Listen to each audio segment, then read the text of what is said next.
ทักทายสบายดีพี่น้องยามแรงๆอยู่เพื่อนบุคคำน้องเอ้ยเหมือนเนี่ยเคยออกป่าเลยมาติดจักรจันทร์พี่น้องเอ้ยมาตะวันศรีราชเป็นกุนะ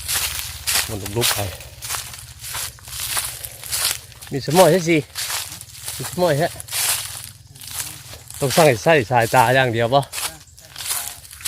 ก็ดีกันนี่มันหมห้องเนาะอยู่เพื่อนกับบุคคำซอกหาอยู่ยังเอายังนะโอ้ตึ๊กใครได้เอาเนาะที่ได้เอาไปมาเดี๋ยวถุงยาเอาอันหมูแดงตำเอาแม่ก็ได้นะตำมันมืออื่นนี่ไปโอ้มันยังเฮ้ยนี่ขี่นกวะเฮ้ยนี่เอาลงนี่วะนี่โอ้ยหางหมูแดง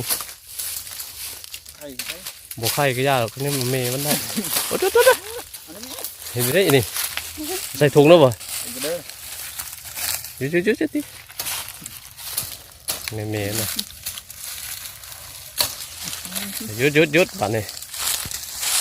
งานกันเนาะน้องงานนั่นก็มีคือกันก่อนเถอะเบาให้สิ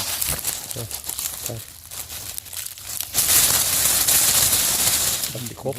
โอ้ยถูกยากับมึงนี่ยาขาดถูกยาขาดสิเดี๋ยวช่อนนะเอาใช่ก่อนเอาพกไปยาเนาะ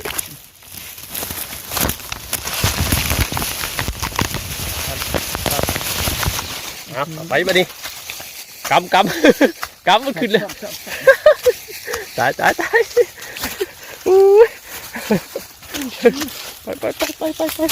หาหมูกันแล้วโอ้เด็กคำโบได้คำโบเจ็บกับยูเฮือนบ่คำอ๋อหมัดหุบไปเดี๋ยวมันก็นั่นแล้วโอ้ไข่ไหล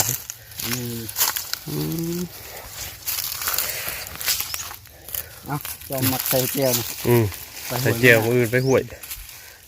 ไข่แตกบึดก็ถือได้ไหมเป็น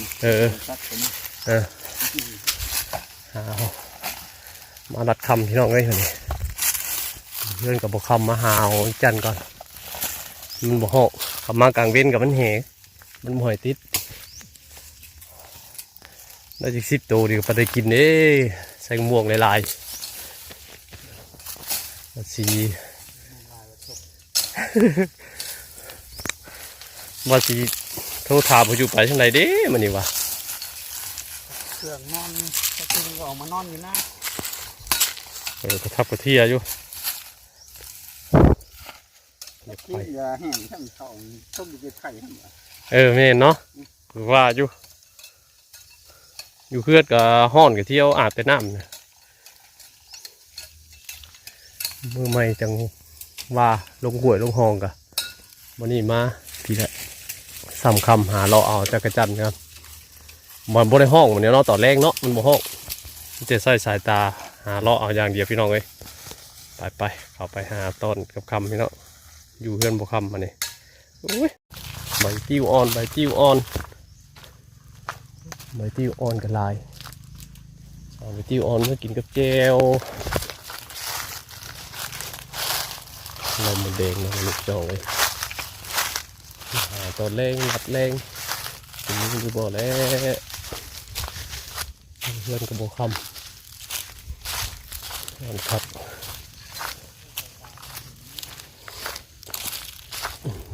พูดได้ไปปลาพูดแล้วไปปลาแล้วพูด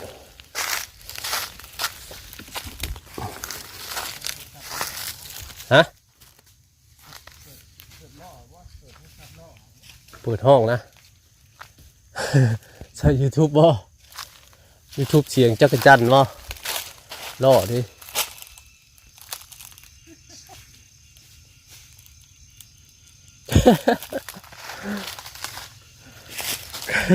ใช่ YouTube บ่ดังชะมันเนาะโอ้เด้วใส่สายตาได้หลอกไปเลยทางเข้าไปมื้อนั้นอยู่ได้มันดูผู้เดินป่าจักรจันทร์อันนี้เขาลัดมานี่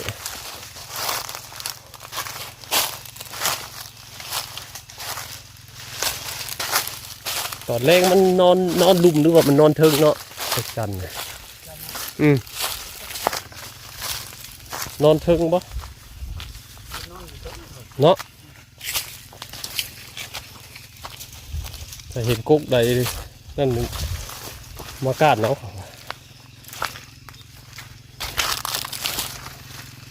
แต่กลางวินยังบ่เห็นมันเสือกลางคืน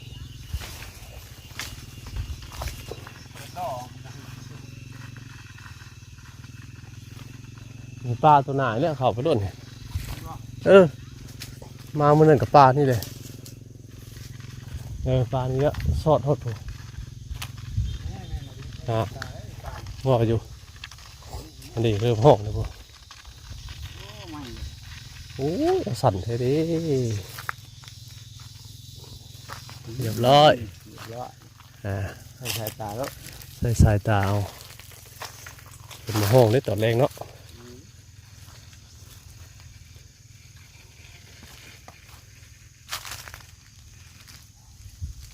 เข้าไปห้ามตอนเล่นๆนั่งเลยตอนเศร้าเราห้องตอนแรงกับตอนกลางวินนะห้องลายครับเข้าไปขึ้นนี้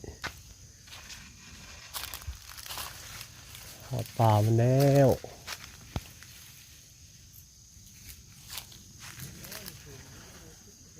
ถึงบ่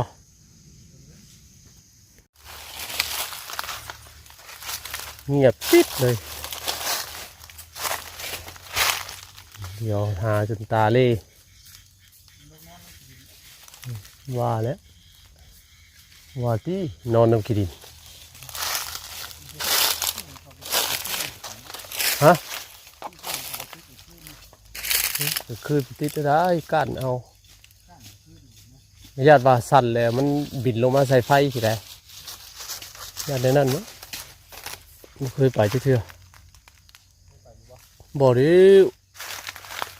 ไปหาเตะกลางวิน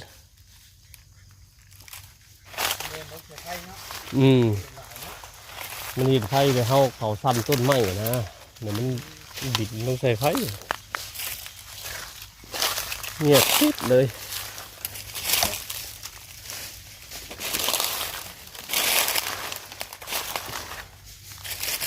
คำมันจะนอนนะเราเห็นมัน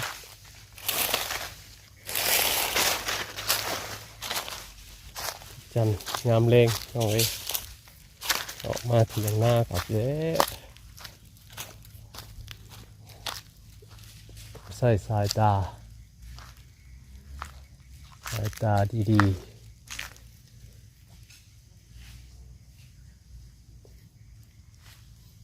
ได้พอได้ก็พอเป็นยังไม่ต้องไป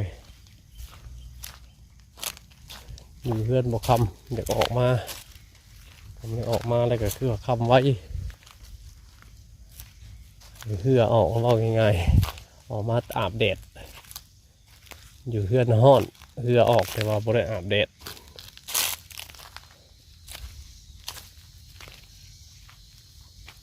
เงียบปิดฮะเกี่ยวไปแถวนี้แล้ว3 คำ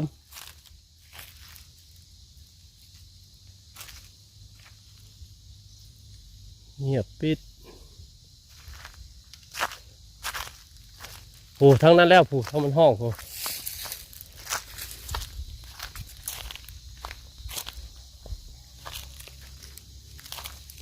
เลาะ3 คำยังไงมันโอ้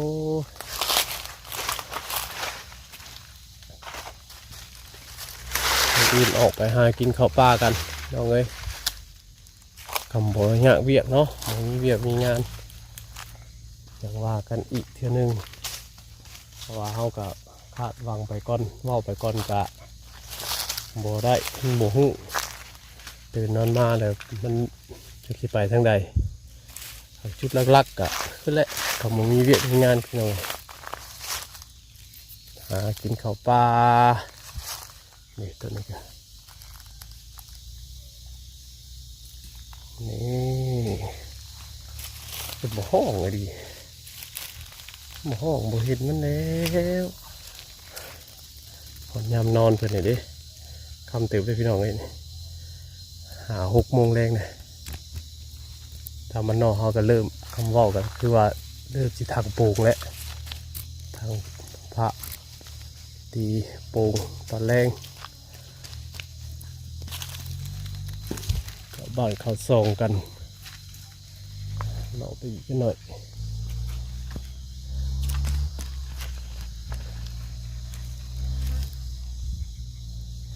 โหเสียวบนห้องกันนั่งอยู่ได้สีได้ก่อน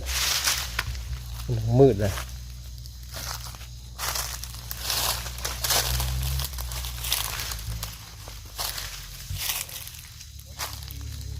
หังยังหมูแดงวะหมูแดงก็เป็นไข่เนาะจะมือหาทางหมูแดงก่อนเอาทุกอย่างนะเนาะมือปล่อยให้เพื่อนนะมือปล่อยจะคงม่วงเพื่อนนะทำใส่เจล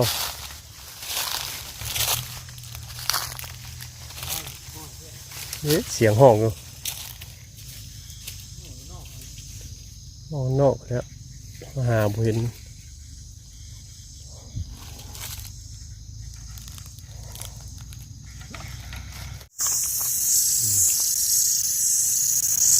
อิดอี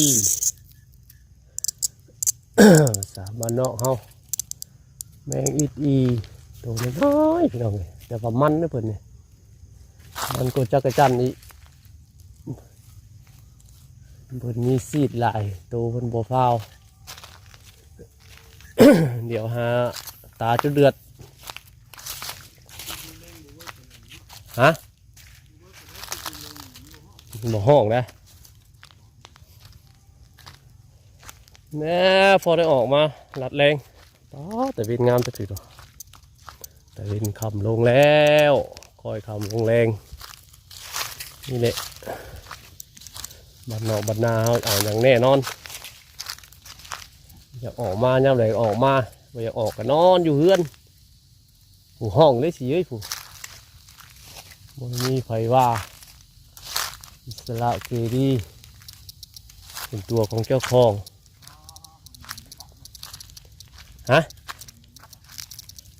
บรรยากาศงานจังติตอนเสียงเด็กยามแดง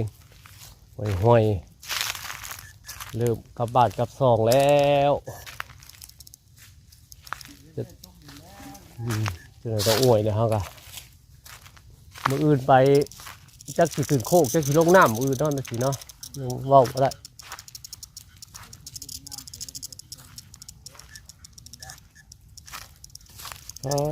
คืบบรรยากาศดีเย็นดีบรรยากาศยามแรงอยู่บ้านนอกเขาออกมาลัดค่ำมันค่ำในเขาบ้าน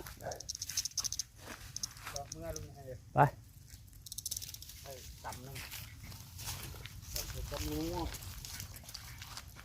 มันแบบมันลายใช่ม่วงลายดิ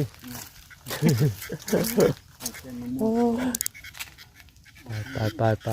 กลับพี่น้องเลย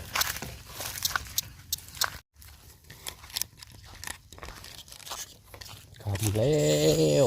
กลับบ้านกลับช่องมาเลยกลัวบอกมาแป๊บเดียวทำแล้ว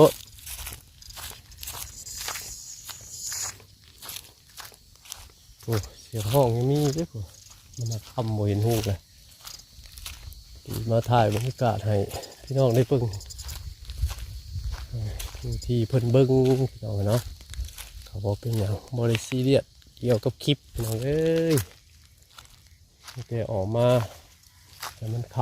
ำหาอยู่หากินมือได้มือบ่ได้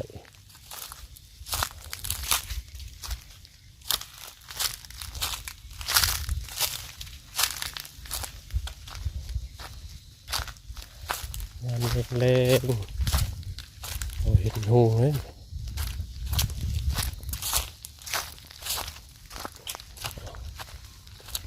ขับออกไปนี่ก็เป็นหน้าวาสีต้นเอารถมาจอดหน้าวาสีต้นหน้าดอนปกติก็ถามมาตอน เศร้าๆมาตอนนั้นก็พอได้กินอยู่อันนี้ก็ได้นี่ประมาณได้10 ตัวน้องไงประมาณนี้แหละทำเลยก็ได้มาเนี่ยเพราะว่าเพื่อนพลานก็มีในอยู่ในกลุ่มได้เห็ดกล้าเกี่ยมกันอยู่แต่มันนี่ก็จะออกมาหลักทำปกติกับบริโภคอยู่เพื่อนนะออกไปตลอดเนาะโอ้ยยังน่ะนกเขาใหญ่เหรอเบิ่งห้างมันจะมีห้างบ่ถ้ามีห้างเลยมาจัดการมันเอาไปเลี้ยงแม่นบ่เฮ้ยใช่ห้างไงสิใช่ห้างว้าอะไรสิว่าห้างแม่นบ่มีลูกบ่เนาะโอ้แม่นดิไข่บ่น่ะไข่กำลังเห็ดห้างเลยไข่เนาะมาจอบเอาลูกมาเนาะ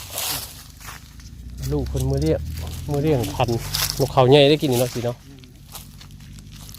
เงินนกเขาน้อยนกเขาเป็นนกเขาเงินนึงไปเรียก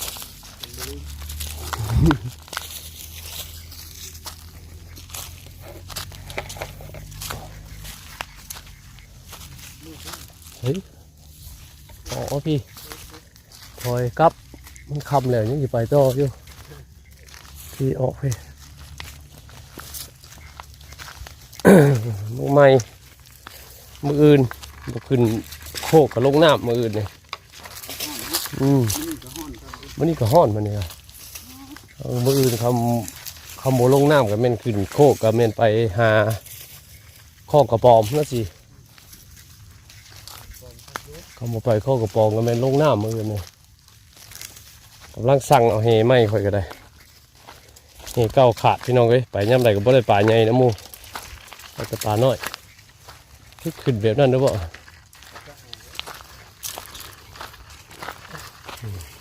มาปีนหัวเพิ่นได้บ่ตัวมีต้นไม้ไม่ได้ปีนเลยอ้อมคักอ้อมเนี่ยอ้อมหน้าเพิ่น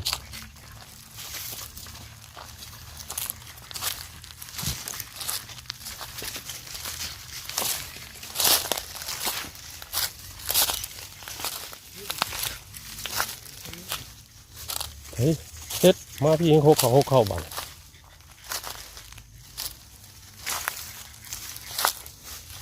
เที่ยวหมู่เก่าแล้วเที่ยวไปหมู่เก่าฮัน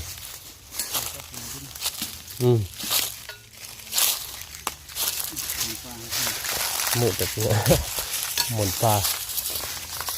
เนี่ยมืด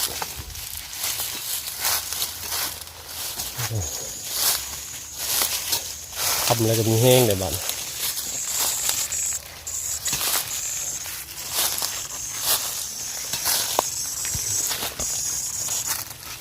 ไปกลับบ้านกลับซอกพี่น้องเลยพอประมาณนี้เนาะยังไงกันผมจะคิด